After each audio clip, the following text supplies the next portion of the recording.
Hello everyone. So students, आज का हमारा टॉपिक है integrated rate expression for first order reaction.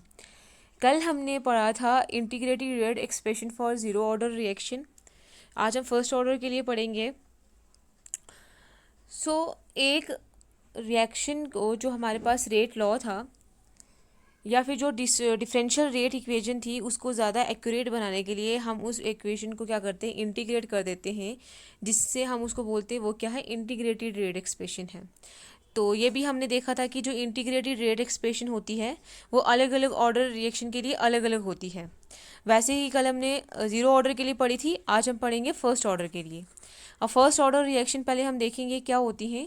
Are reaction is said to be first order if the rate of reaction depends upon the concentration of only one reactant. एक reaction को हम first order तब बोलेंगे जब उसका जो rate है वो सिर्फ एक ही रिएक्टेंट की कंसंट्रेशन पे क्या करेगा, डिपेंड करेगा। फर्स्ट ऑर्डर रिएक्शन क्या होगी, जिसमें जो रेट होगा वो सिर्फ एक ही रिएक्टेंट की कंसंट्रेशन के ऊपर डिपेंड करेगा। हम कंसिडर करते हैं एक जनरल फर्स्ट ऑर्डर रिएक्शन। ये रिएक्टेंट है जो कन्वर्ट हो रहे हैं किसमें, प्रोडक्ट में। तो अगर हम क्या मानते हैं, आर जो है वो कंसंट्रेशन है रिएक्टेंट आर की, ये ब्रैकेट क्या रिप्रेजेंट करते हैं, कंसंट्रेशन को, और के जो है वो क्या है, रेट कांस्टेंट है फर्स्ट ऑर्डर रिएक्शन के लिए। तो फर्स्ट ऑर्डर रिएक्शन के लिए जो रेट होगा रिएक्शन का वो डायरेक्टली प्रोपोर्शन होगा उसकी रिएक्टेंट की कंसंट्रेशन के ऊपर। अगर एक से ज़्यादा रिएक्टेंट्स होंगे तो उसके प्रोडक्ट का हम लेते हैं, लेकिन जब एक ही रिएक्टेंट होगा तो उसी के रिएक्टेंट की मोलर कंसंट्रेशन के ऊपर होगा। वो जो पावर आएगी, टर्म जो रेस्ट होगी, वो पावर क्या आएगी, वन आएगी, जो क्या बताती है, किसी भी रिएक्शन का ऑर्डर बताती है। रेट ऑफ रिएक्शन किसके बराबर हो जाएगा, अगर हम डिफरेंशियल रेट इक्वेशन देखें तो किसके बराबर हो जाएगा, minus D concentration of reactant upon D T. Rate of reaction किसके बराबर होता है, change in the concentration with respect to time. D T represent कर रहा है चेंज इन टाइम, और डी आर जो है वो रिप्रेजेंट कर रहा है, जब हम कंसंट्रेशन लेंगे रिएक्टेंट की टर्म्स में लेंगे चेंज इन कंसंट्रेशन, तो हम डी आर लिखेंगे। ये माइनस साइन क्या रिप्रेजेंट कर रहा है, माइनस साइन रिप्रेजेंट कर रहा है कि जो कंसंट्रेशन चेंज हो रही है रिएक्टेंट की विद रिस्पेक्ट टू टाइम, वो रिएक्टेंट की कंसंट्रेशन डिक्रीज हो रही है। क्योंकि जैसे जैसे रिएक्शन जो है वो प्रोसीड होगी, रिएक्टेंट्स जो है प्रोडक्ट में कन्वर्ट होंगे, तो जो रिएक्टेंट की कंसंट्रेशन है वो कम होती जाएगी और प्रोडक्ट की कंसंट्रेशन इंक्रीज होती जाएगी। इसी वजह से जो रेट है वो किसके बराबर हो जाएगा, minus D R upon D T. ये जो minus D R upon D T क्या रिप्रेजेंट कर रहा है, change in concentration of the reactant, decrease in concentration of the reactant with respect to change in time. और according to rate law, अब rate law के according जो rate है वो किसके डायरेक्टली प्रोपोर्शन होता है, कंसंट्रेशन ऑफ द रिएक्टेंट। तो प्रोपोर्शनलिटी का साइन हटा के हम कांस्टेंट के लगा देते हैं, तो ये कंसंट्रेशन आ गई किसकी, रिएक्टेंट की। ये हमारे पास होगी इक्वेशन फर्स्ट, ये होगी इक्वेशन सेकेंड। अब ये दोनों रेट ही हैं तो ये दोनों आपस में क्या हो जाएंगे, इक्वल हो जाएंगे। Minus D R upon D T किसके बराबर हो जाएगा, के आर के बराबर हो जाएगा। ये होगी हमारे पास equation third. This form of rate law is known a differential rate equation. अब हम क्या, ये जो हमारे पास ये जो इक्वेशन थर्ड है, ये हमारे पास जो इक्वेशन है ये रेट लॉ है, लेकिन इसको डिफरेंशियल रेट इक्वेशन बोलते हैं। अगर हम इस इक्वेशन को रीअरेंज करें तो रीअरेंज करके ये माइनस उस तरफ लेकर जाएं और इस और को इधर लेकर आए तो क्या आ जाएगा, D R upon R is equal to minus K D T. ये होगी हमारे पास इक्वेशन। अब हम नेक्स्ट क्या करेंगे, इसको इंटीग्रेट करेंगे इस इक्वेशन को। तो इंटीग्रेट करेंगे तो क्या आ जाएगा, डी आर अपॉन आर। अब के कॉन्स्टेंट है, माइनस के बाहर आ जाएगा, उसको इंटीग्रेट नहीं कर सकते, तो आ जाएगा डी टी। ये होगी हमारे पास इक्वेशन फोर्थ। इक्वेशन फोर्थ को हमने इंटीग्रेट करना है, ये हमने इंटीग्रेशन कर दी। अब ये जो डी आर अपॉन आर है ये क्या रिप्रेजेंट कर रहा है, ये इंटीग्रेशन है किसकी, वन अपॉन रिएक्टेंट की with respect to change in reactant D R. और ये किसके बराबर होती है, नेचुरल लॉग ऑफ आर के बराबर होगी। तो ये आ जाएगा ये। अब इसी जब हम इंटीग्रेशन करेंगे तो आ जाएगा लॉग नेचुरल रिएक्टेंट की concentration is equal to minus D की। जब हम क्या करेंगे, इंटीग्रेशन करेंगे तो वो आ जाएगा टी, या फिर इंटीग्रेशन और डिफरेंशिएशन आपस में कैंसिल हो जाएंगे तो आ जाएगा के टी, प्लस साथ में क्या आ जाएगा, इंटीग्रेशन कांस्टेंट हमें लगाना पड़ेगा। ये होगी इक्वेशन हमारे पास क्या, 5।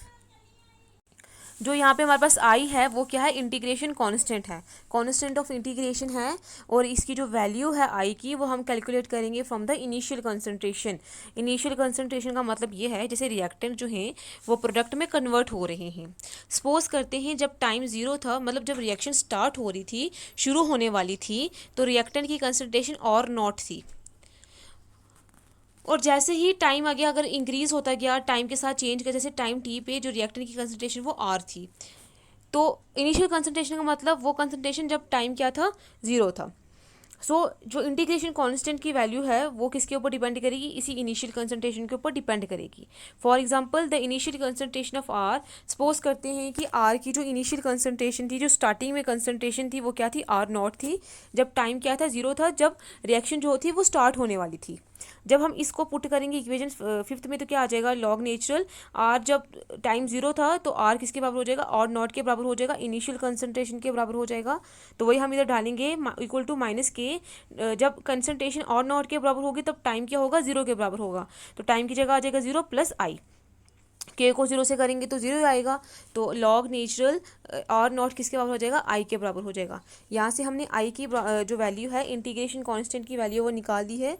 अब हम इसकी वैल्यू जो है इंटीग्रेशन कांस्टेंट की वैल्यू जो है वो हम पुट करेंगे इस इक्वेशन में, इक्वेशन 5 में। तो क्या आ जाएगा, लॉग नेचुरल और is equal to minus K T plus log natural, क्या आ जाएगा, आई की जगह क्या आ जाएगा, लॉग नेचुरल और नॉट।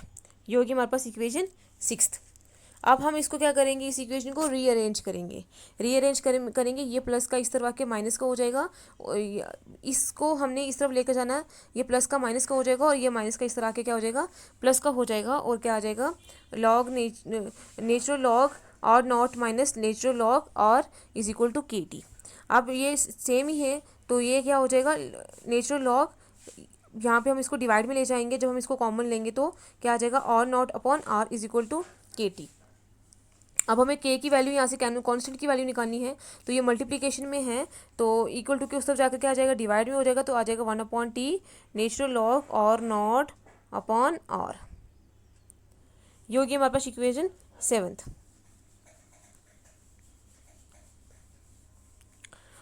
अब ये जो इक्वेशन 7 है वो एक इंटीग्रेटेड रेट एक्सप्रेशन है फर्स्ट ऑर्डर रिएक्शन के लिए। ये जो हमारे पास इक्वेशन 7 है वही क्या है, इंटीग्रेटेड रेट इक्वेशन है फर्स्ट ऑर्डर रिएक्शन के लिए।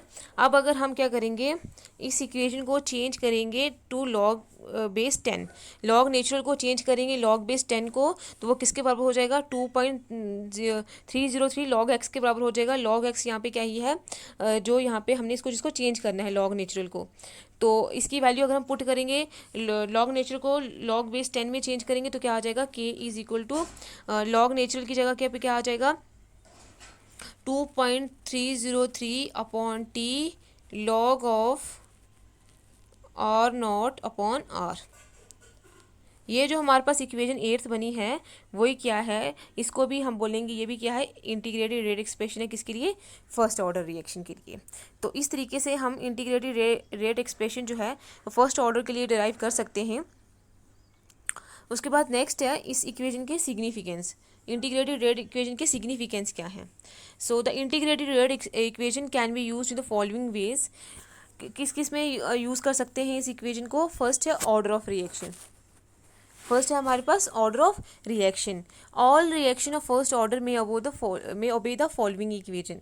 जितने भी जो फर्स्ट ऑर्डर की रिएक्शन है उनको ये जो इक्वेशन है वो ओबे करनी पड़ेगी, जो इंटीग्रेटेड रेट एक्सप्रेशन है फर्स्ट ऑर्डर रिएक्शन के लिए, जो क्या है, K is equal to 2.303 upon T log of R naught upon R. अब अगर हमें आर की कंसंट्रेशन जो है वो पता है, अगर हम स्टार्ट करें आर की कंसंट्रेशन जब हमें पता होगी नॉन कंसंट्रेशन के साथ, तो जो कंसंट्रेशन है of the reactant R at different interval, अगर जो कंसंट्रेशन है आर रिएक्टेंट की डिफरेंट इंटरवल्स में डिफरेंट टाइम में वो हम मेज़र कर सकते हैं। अगर हमें इसकी इनिशियल कंसंट्रेशन पता हो रिएक्टेंट आर की, तो हम अलग अलग टाइम पीरियड में कितने टाइम के साथ कितनी जो कंसंट्रेशन चेंज हो रही है डिफरेंट इंटरवल्स में वो हम मेज़र कर सकते हैं। The value of R at different time intervals are substituted in the above equation. और अगर हमें जब ये वैल्यू पता चल जाएगी अलग अलग टाइम पे अलग अलग टाइम इंटरवल में, जब हम उसकी वैल्यू सब्सटीट्यूट करेंगे इस इक्वेशन में जो इंटीग्रेटेड रेट एक्सप्रेशन है फर्स्ट ऑर्डर रिएक्शन के लिए, if the value of K comes out to be constant, और वो वैल्यूज पुट करने के बाद अगर के की वैल्यू जो है वो कॉन्स्टेंट आ रही है, एक जैसी आ रही है, चाहे हम रिएक्टेंट की कंसंट्रेशन डिफरेंट इंटरवल में लें, देन हम उस रिएक्शन को बोलेंगे वो कौन सी रिएक्शन है, फर्स्ट ऑर्डर रिएक्शन है। तो ऑर्डर ऑफ द रिएक्शन हम पता कर सकते हैं। नेक्स्ट है कैलकुलेशन ऑफ रेट कांस्टेंट। जो हमारे पास रेट कांस्टेंट है उसकी वैल्यू भी हम कैलकुलेट कर सकते हैं। The integrated rate equation can be use to calculate the rate constant of a reaction. ये जो इंटीग्रेटेड रेट इक्वेशन है जो हमने अभी देखी है उसको हम यूज़ करते हैं रेट कांस्टेंट किसी भी रिएक्शन का पता करने के लिए।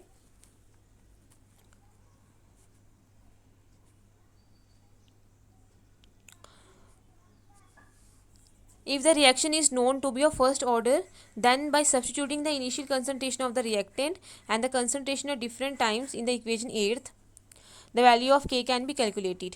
अगर हम क्या करेंगे, अगर रिएक्शन जो है वो फर्स्ट ऑर्डर रिएक्शन है, देन अगर हम इनिशियल कंसंट्रेशन की वैल्यू और फाइनल कंसंट्रेशन की वैल्यू जो है वो हम पुट करेंगे जो डिफरेंट टाइम इंटरवल पे है, तो हम क्या कर सकते हैं, रेट कांस्टेंट की इस इक्वेशन से रेट कांस्टेंट की वैल्यू जो है कैलकुलेट कर सकते हैं। तो रेट कांस्टेंट कैन आल्सो भी कैलकुलेट ग्राफिकली भी हम इसको कैलकुलेट कर सकते हैं।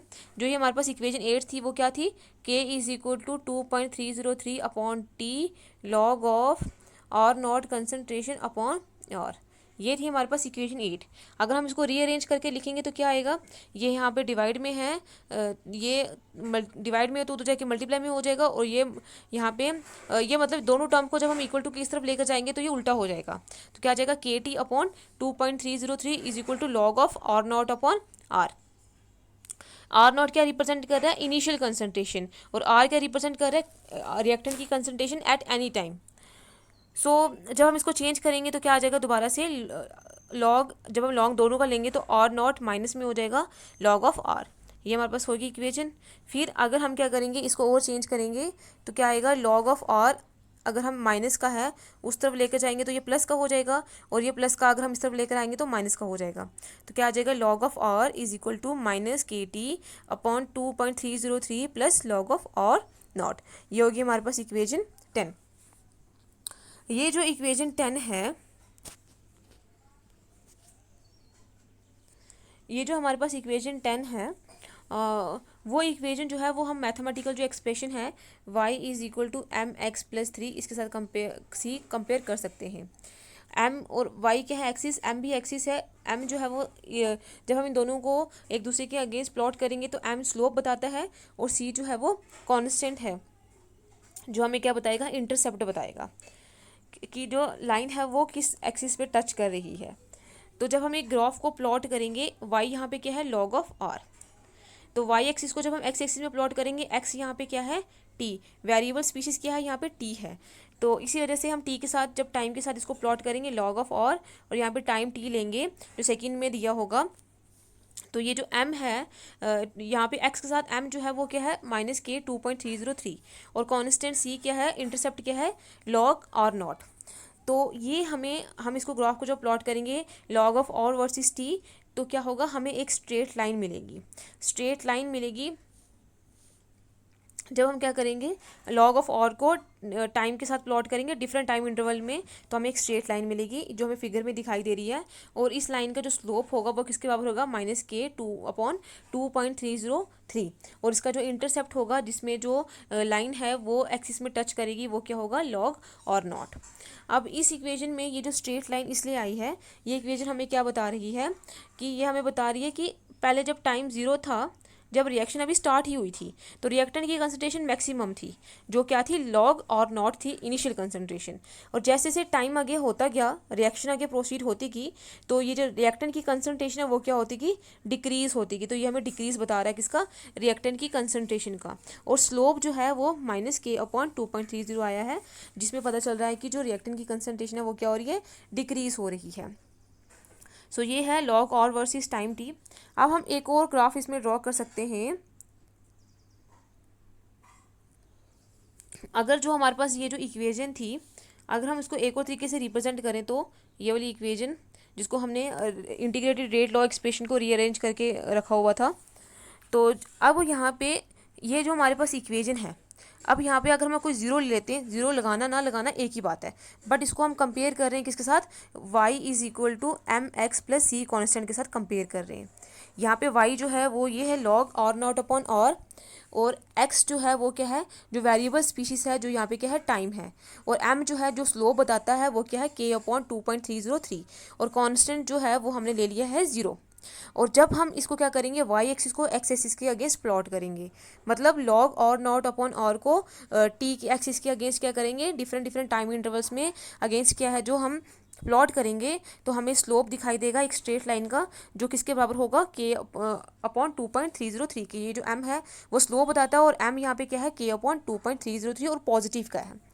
अब ये वैल्यू जो है वो क्या रिप्रेजेंट करती है, आर नॉट जो है वो क्या है, इनिशियल कंसंट्रेशन, जहाँ पे कंसंट्रेशन क्या थी, मैक्सिमम थी, लॉग ऑफ, और ये आर नॉट क्या है, कोई भी कंसंट्रेशन है डिफरेंट टाइम इंटरवल जब रिएक्शन जो है वो आगे प्रोसीड होना स्टार्ट होगी, तो आर की कंसंट्रेशन जो है वो मैक्सिमम होगी, तो डिनोमिनेटर में जो चीज़ होती है वो हमेशा छोटी होती है, मतलब इसकी कंसंट्रेशन कम होगी। तो ओवरऑल अगर आर नॉट की कंसंट्रेशन जो न्यूमिनेटर में है वो ज़्यादा है, तो ओवरऑल इनकी ये जो टर्म होगी वो भी क्या होगी, ज़्यादा होगी, पॉजिटिव वैल्यूज़ होंगी, इंक्रीज़ करेगी। अगर आर नॉट की कंसंट्रेशन इंक्रीज़ कर रही है, जो इनिशियल कंसंट्रेशन है, तो डिनोमिनेटर में जो चीज़ होगी वो उसकी वैल्यू कम होगी, तो इसलिए हम ये बोलेंगे कि आर नॉट जो है अगर वो इंक्रीज़ करे तो ओवरऑल जो ये हमारे पास टर्म है वो भी क्या करेगी, इंक्रीज़ करेगी। तो इसलिए हमने लिखा है कि log R naught upon R जो है वो क्या कर रही है, उसकी कंसंट्रेशन इंक्रीज़ कर रही है। जब टाइम 0 था तो उसकी कंसंट्रेशन यहाँ पे थी, और जैसे जैसे रिएक्शन आगे टाइम इंक्रीज़ होता गया, रिएक्शन आगे प्रोसीड होती गई, तो ये आर नॉट अपॉन आर की दोनों के इकट्ठे, अगर हम सिंपल आर नॉट लेंगे तो उसकी कंसंट्रेशन डिक्रीज़ करेगी, बट जब हम इन दोनों को इनका रेशियो लेंगे तो इनकी जो कंसंट्रेशन है वो क्या करेगी, इंक्रीज़ करेगी, और ये हमें पॉजिटिव स्लोप जो है वो दिखाई देगा, जो किसके बराबर होगा, k अपॉन 2.303। तो ये है हमारे पास integrated rate expression for first order reaction. इससे हम ईजिली जो है वो रेट कांस्टेंट की वैल्यू कैलकुलेट कर सकते हैं।